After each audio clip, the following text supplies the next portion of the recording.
Hello friends, welcome back to the new video guys and my YouTube channel guys. Today guys we are going to talk about guys how can we change button layout in a Tecno phone guys. You want to change guys your button layout, so as you can change your button layout. And guys now let's see how to change button layout. So as you can see guys your back button is here and guys you want here.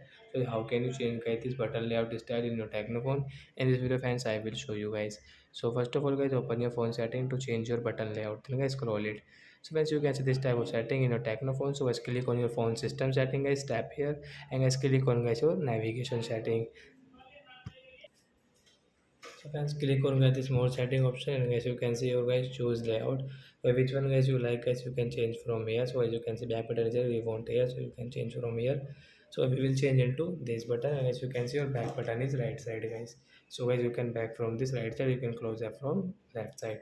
So like that guys you can change guys your button layout in your Tecno phone. So that's it guys, thanks for watching the video.